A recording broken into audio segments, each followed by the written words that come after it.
Welcome back to On the Same Page. We are on Daf Chaf Ches Amud Aleph, 28a of Maseches Megillah, and we're starting 4 lines from the bottom of the page from the Mishnah. The Mishnah says, Ve'od Amar Rabbi Yehuda, furthermore Rabbi Yehuda said, coming off of a statement of Rabbi Yehuda from the last Mishnah, furthermore Rabbi Yehuda said, Beis HaKnesses shecharav ein maspidin besocho. A Beis HaKnesses is a shul that is in ruins. One may not, even there we'll see what with regards to a intact Beis HaKnesses, intact shul, but even a Beis HaKnesses, a shul that's in ruins, one may not hold eulogies there.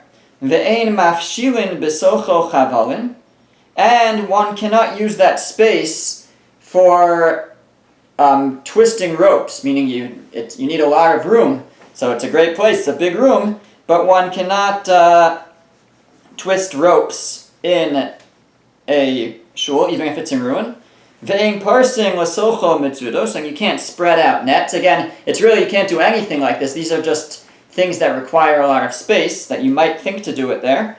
So you can't spread out nets to, I guess, fix them or create them. Ve'ein shotchin al gago peros, and you can't use the roof of the shul to dry fruit on top. Ve'ein osing oso kapandaria, and you're not allowed to use even a shul that's in ruins as a kapandaria, as a shortcut, a cut-through. Shenemar, as the pasuk says, v'hashimosi es miktashechem.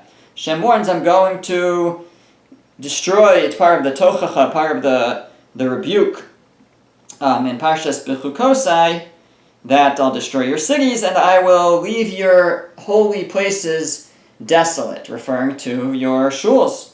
And but it calls them miktashechem, kedushasar afkeshehein shomim, which implies that they're still miktashechem.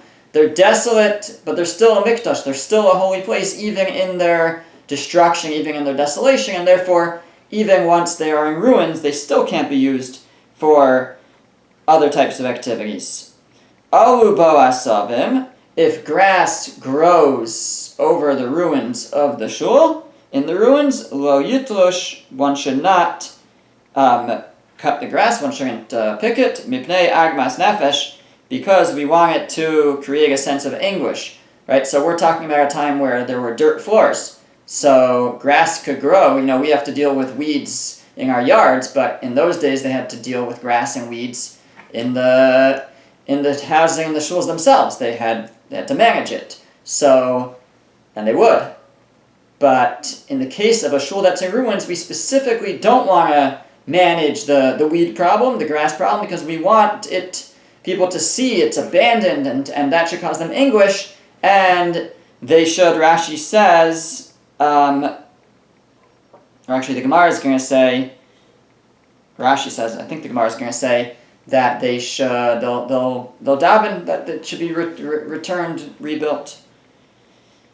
Okay, says the Gemara, Tana Rabban, and the rabbis talking a brisa. Batei kniasios, shuls, ein nagim bohen kalus rosh. One may not act in a frivolous manner in a shul, and included in that is an ochen bohen. You can't eat in the shul, and by the shul we mean the sanctuary of the shul. Ve'ein shosim bohen, one may not drink in them. Ve'ein niyusim bohen, and one may not beautify themselves inside. So you can't pull out your makeup mirror and start doing your makeup inside a shul. Ve'ein mitailin bohem, and one may not take a tiyul, take a walk just for pleasure, or really any other pleasure activities in the shul. Ve'ein nichnasim bohem b'cham b'nei achama, and one cannot go into the shul during the summer in order to get out of the sun. V'gesham b'nei agesham, or in the winter, in the rainy season, to get out of the rain, to just use the shul as a shelter, that's also inappropriate. Ve'ein maspidim bohem hesped shel yachim, we don't hold eulogies for single individuals. We'll see what that means. That it's not. We do sometimes have eulogies, but it's for people who aren't part of a significant part of the congregation, as we'll see. Aval korin bahen, vishonin bahen. But you can certainly learn there. You could do kriya, read Tanakh, vishonin bahen, learn Mishnah, Gemara, umaspidim bahen haspil sharabim, and you could have a eulogy for something that's for a public eulogy. What's that? So Rashi says, the Gemara is going to talk about it, Shel Talmid Chacham Shemes. So when you have a Talmid Chacham who dies, so you need a big space, a lot of people are going to gather, so then it's okay to use the shul when you're in need of a large space. But if not, then not. So it sounds like a little bit that it's not ideal to use the shul for eulogy, even for someone like a community figure, but since there are going to be so many people there, then what choice do you have? What other large buildings do you have? So then you could hold the eulogy in the shul. Amar Rabbi Yehuda said, Ei Masai, when is this true? B'yeshuvan. This is when the shul is settled, it's being used, all these halachos apply. Abba b'churbanan, but in its destruction, menichin osan v'olam b'hang asavim. You leave it and you let the grass grow, v'lo yitlosh b'nei agmas nafesh. You shouldn't cut the grass, because we want to cause anguish. The people should daven for the shul's restoration. Gemara asked, Asavim, man dakar shmayu. Who's saying anything about grass? That all of a sudden Rabbi Yehuda jumps in and starts talking about grass. Yes, in the Mishnah we had it, but in this brisa, and in the Mishnah it was also Rabbi Yehuda. Yeah, but in this brisa, nobody's saying anything about grass. In other words, the brisa says you don't act frivolously in a shul, and you don't do this, and you don't do that, you don't eat, drink, eulogies, etc. And then Rabbi Yehuda says, why is that true in an operational shul? But if it's in ruins, then you should let the grass grow. Like, did anybody say not to let the grass grow? Did anybody say anything about grass? Why is he talking about grass? Says the Gemara, Chasuri mechzer v'achik. We're missing a piece of the Mishnah. This is what the Mishnah is supposed to say. That the Tanakama, the first opinion, should have one more line. So you don't do frivolous activities, you don't eat, drink, etc., etc. And then it should say umechabdin osang, and you should sweep the ground. You should keep the ground of the shul nice. Umarbitzing osang, and you should sprinkle it with water. Kadesh lo yalu b'hang so that grass doesn't grow. Now, you'd think sprinkling with water would make the grass grow, but I guess we're not talking about enough water for that. This is a way of controlling the dirt from spreading too much, from getting too dusty, and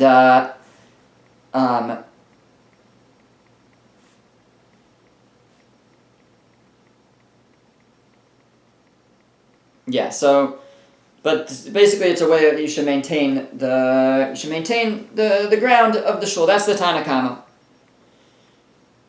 Rabbi Yehuda, and on that, Rabbi Yehuda comes and says, Ei Masai, when is that true? B'yeshuva, and that's if the shul is operational. But if the shul is in ruins, on the contrary, lo yitlosh, you should not cut the grass, you shouldn't trim the grass, mipnei agmas nefesh, because you want to bring about anguish, so people will desire the restoration of the shul.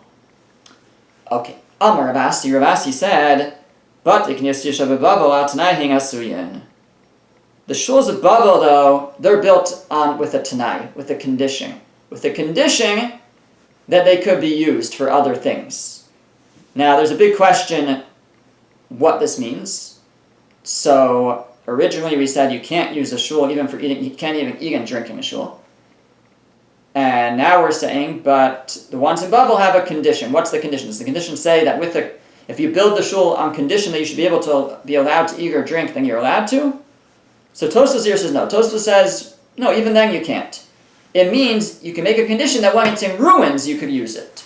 But while the shul is operational, you cannot eat or drink or any other frivolous activities in the shul itself. Again, we mean in the sanctuary. Now, there are many shuls that do hold these types of, they have their kiddush in the sanctuary, etc. So how is that allowed? So they're relying on other opinions other than Tosfos. There's other ways to learn this Gemara, which would say that no, if you build the shul with a condition, then you are allowed to eat and drink in the shul itself. And that was the standard, and is the standard nowadays, but that was the standard in Bavel. That's what the Gemara is saying in Babylonia. That's what they would do. They would build it with a built-in condition that they should be able to use the room for other activities. Ve'afal pikein, but still a nagin behind kalus rosh. But you still shouldn't have kalus rosh. They're frivolity, real frivolity, we would say. Again, according to those, this would mean even eating and drinking, seemingly. But according to the other opinion that says that no, once there's a condition, you're allowed to eat and drink there. So it would mean real frivolity. Umayniu, what's real frivolity? Cheshbonos. So calculations. What kind of calculations? Rashi says. I think Rashi says. No, Rashi doesn't say. Cheshbonos seemingly means like business discussions. Business discussions would not be appropriate in the shul, even if you built it al tanai, with the condition. In other words, we would be saying that the condition allows for certain types of activities, maybe that are somewhat relevant to the shul itself, to doing in shul. But things like business discussions are not, and certainly more frivolous things than that, should not be done in a shul, even if it's built with a condition. Amar Ravasi. Ravasi said, a shul in which you make calculations, you have business discussions, malinin boas hames. You're going to use it to... that's a place where you leave bodies, cadavers, overnight. Malinin means to leave it overnight. The Gemara says, malinin sakadaitach, it means like you have to. Lo saki delabachi, it's not okay not to. If you make business calculations, you have to leave the cadavers there overnight. Is that what it's saying? Ella, no, rather, l'sof shelina b'meis mitzvah. What it's saying is, in the end, you're going to end up having to leave a meis mitzvah. Meis mitzvah is someone who dies without anybody to care for the body. So, there's going to be, if you don't treat the shul with proper respect, then there are going to be those who die without anybody to care for them, and you're going to inevitably have to store the body in the shul overnight. Okay. It seems it's some kind of measure for not using the shul properly, then you're going to have to use it for this, even for this. Okay, now one of the things we said was ein yusin bahen. You're not allowed to, beautify yourself there. And we said you can't eat and you can't drink. So Amar Rava, chachamim v'talmidim mutarin. Rava says, chachamim and their students, people learning Torah and their students, mutarin, they're permitted to do these types of things in the shul, or maybe it means in a beis medrash. There's, I think, a discussion on halacha where this extends to, because let's see the reason. The reason is, Damar Bishua ben Levi, my Bei Rabbanan, Beisa de Rabbanan. Why do we call it a Beis Medrash, a Bei Rabbanan, a house of the Rabbanan? Because it's like their house. So it's talking about people who spend significant or all of their time learning. So where do they live? Yeah, they sleep. They go home to put their head on a pillow somewhere, but their house is the shul or the Beis Medrash. So since that's their house, so for them it's permitted to do kind of living activities there, like eating and drinking, and it sounds like even beautifying themselves, if that would be relevant. And there's a question, is this only for a Bei Rabbanan, or even for a shul? It sounds like it's relevant specifically for a place that's their home. So if they learn in the Beis Medrash, then that's where it should be relevant. If they learn in the shul, then it will be relevant there too. But the idea is that if a person makes the Beis Medrash or the shul their home, then for them it's their home, so they're allowed to do a little bit more there. It's not disrespectful. Okay, then the Brisa said that you cannot escape to the shul to avoid the sun or to avoid the rain. Like the occurrence with Ravina and Rav Ada bar Masna Bukaimi Vishali Sheilta me Rava. They were standing and asking Rava a question. Asa Zilcha de Mitra. Suddenly a tremendous downpour began, and they were outside. So Aili Lebekinista. So they entered the shul seemingly to avoid the rain. Amri, but they said, Hi Dailin on Lebekinista, that which we went into the shul, Lav Mishum Mitra. We didn't come in because we just want to avoid the rain. Ela mishum deshmaitza ba'at silusa kiyoma de'istana. But rather it's because shmaitza, learning, requires clarity like a yoma de'istana, like a day that's clear. Rashi says elsewhere, this istana is like a certain wind. It's a very calm wind, so it needs calm. Basically, it needs pleasantness. So they said, we're not coming inside because we don't want to get wet. That's not. You wouldn't be allowed to do that. We're coming inside because we're learning Torah, and in order to have clarity in learning Torah, we can't have rain falling on us. So that was okay. Okay. Amar li Rav Acha b'rei de Rava l'Rav Ashi. Rav Acha, the son of Rava, said to Rav Ashi, or asked him, can you go to a shul to get somebody? We said you can't go in just to avoid the rain. You can't go in l'tayel, for pleasure. Can you go in to get somebody? Or what should you do then? So Amar le, so he said to him, Rav Ashi said, if the person who wants to go in just to get somebody is a Tzur Mirabban, he's a Talmudic scholar, so he should say a halacha in there. He should go in, he should learn a little Torah, say over a halacha, and that way he didn't just go in and out. He waited there and learned a little bit. V'itanahu, now if he knows Mishnah, he should say a Mishnah. V'karahu, and if he just knows Mikra, he just knows Psukim, verses from Tanakh, he should say a pasuk, say a verse. V'ilah, if he doesn't know anything like that, can't say anything on his own, so he should tell someone there, usually there are children learning in the shul, I guess little cheters and stuff, he should go over to the child and say, tell me what pasuk did you learn today? And the child will teach him a pasuk.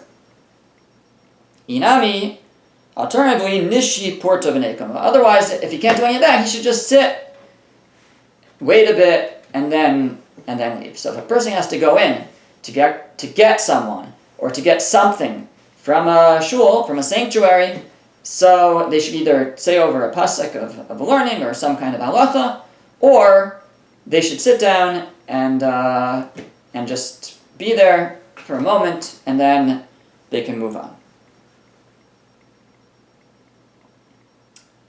The Brisa said that we don't do private eulogies, but we do public eulogies.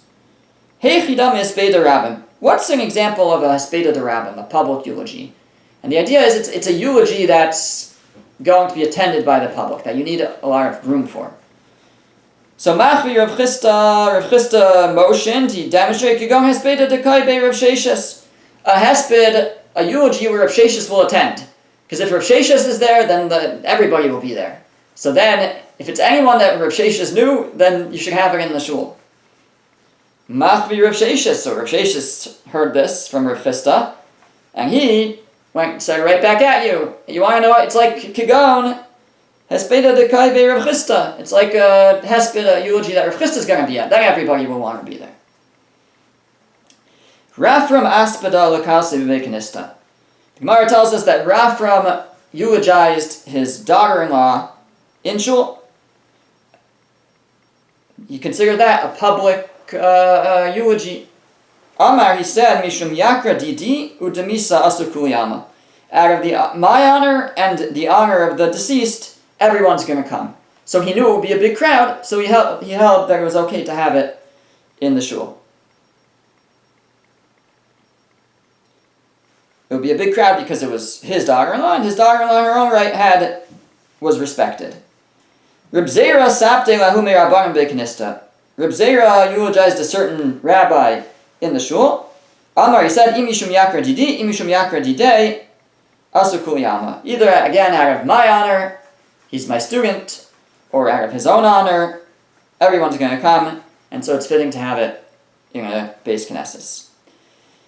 Reish Lakish sapte lahu tzur b'mei rabbanim d'shliach b'arad Yisrael. Reish Lakish eulogized a certain Torah student who would spend time in Eretz Yisrael. Davitani hilchasa b'chaf daled shorta. He would teach halachos, Mishnah, to 24 rows of Talmidim, of students. So he had a big following. Amar, and Reish Lakish said, Vai chasra Arad Yisrael gaber rabba.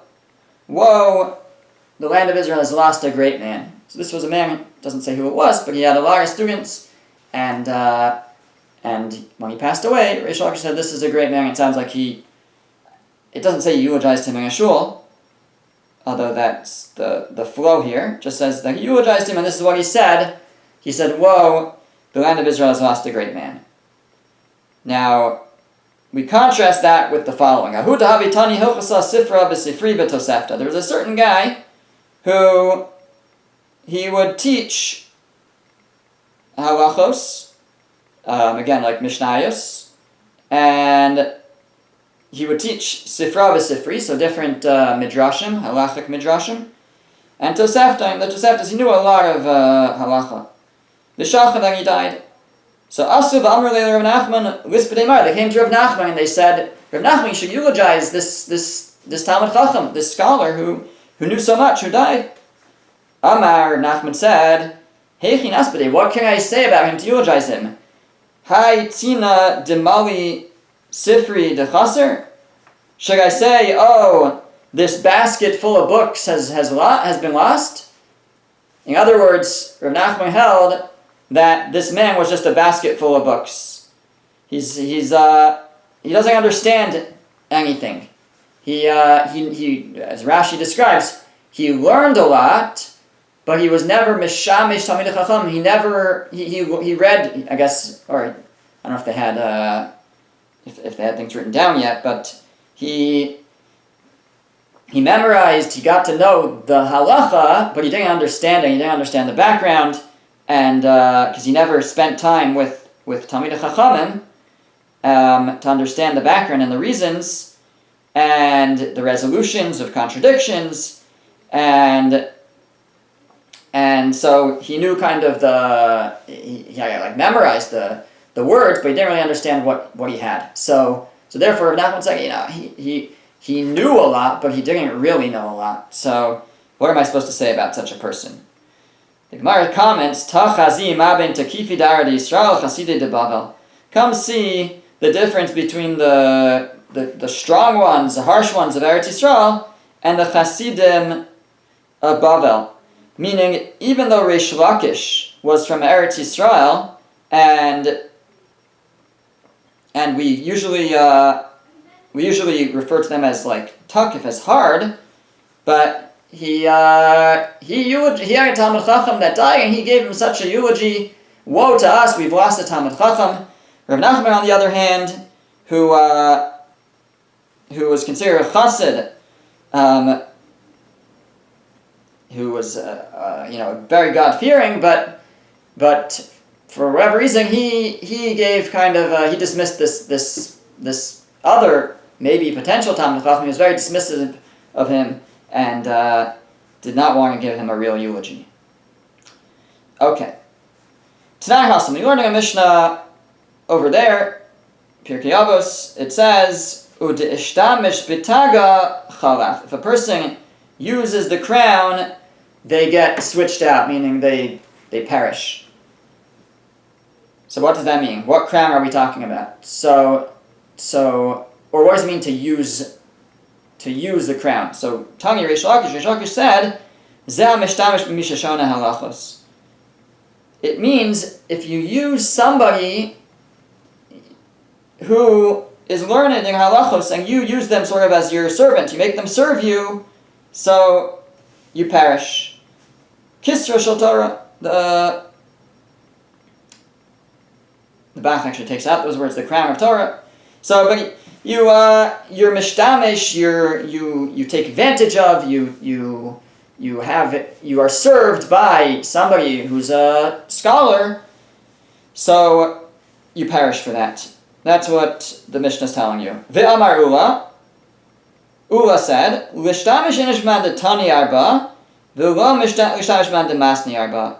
it's okay to be served by somebody who has learned 4 sections of the Mishnah, but one shouldn't be served by someone who teaches 4 sections of the Mishnah. Ki had Reish Lakish, like what happened with Reish Lakish. Hava azal be'orcha. Reish Lakish was once going on the way. Mata orka matamayim. He reached a stream of water that he had to cross. Asa Gavra, a man came along. Arkavei akasve become Avrili. He picked up Reish Lakish. He put him on his shoulders, and he crossed him. So Reish Lakish would stay dry, I guess. Amarle.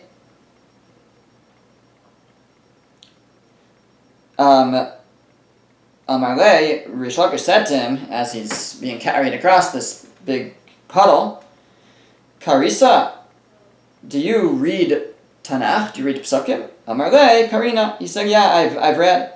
Tanisa, have you learned Mishnah? Tanina, Arba Sidrei Mishnah. He said, yeah, I've learned 4 of the sections. Or I've taught 4 of the sections, maybe, because that's the context here. That someone who's taught is held in high regard. So Amarle, so Reish Lakish says, Pasata l'cha arba turi v'ta'anta Pasata l'cha arba turi v'ta'anta bar Lakish akasbcha. He said, you've carved out the 4 sections and 4 mountains, and you're carrying Reish Lakish, the son of Lakish, on your shoulders. Reish Lakish said, Shadi bar Lakisha b'maya, toss me in the water, you shouldn't be serving me.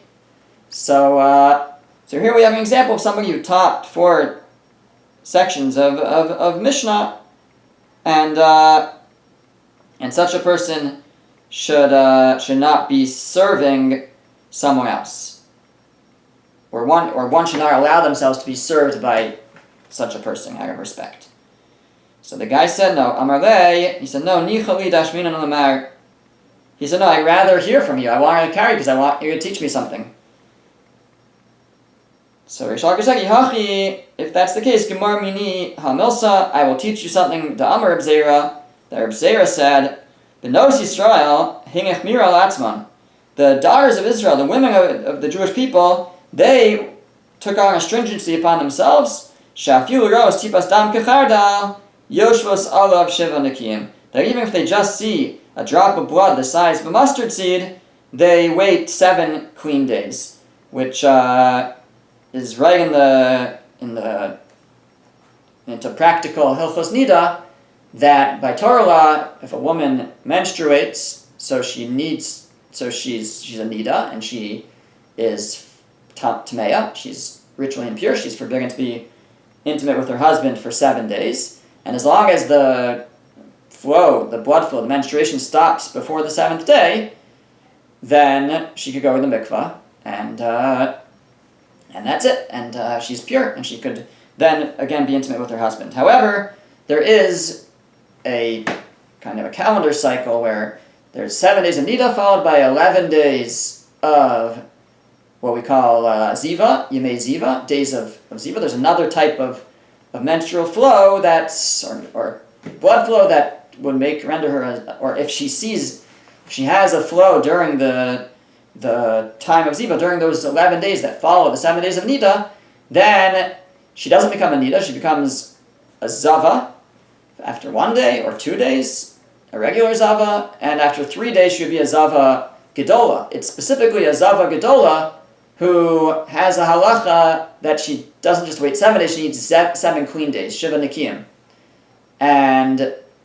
But the daughters of Israel are stringent that any time they have a blood flow, they'll be concerned that they became a Zava Gedola, and they would wait the 7 clean days. It could be that they're worried about miscounting, or that they missed something, or that really they are a Zava. So, because of these various potential issues, so they took on themselves to be stringent about this, and this is practical halacha that we are stringent about nowadays. And this was the halacha that Reish Lakish taught this fellow who decided to carry him across a stream.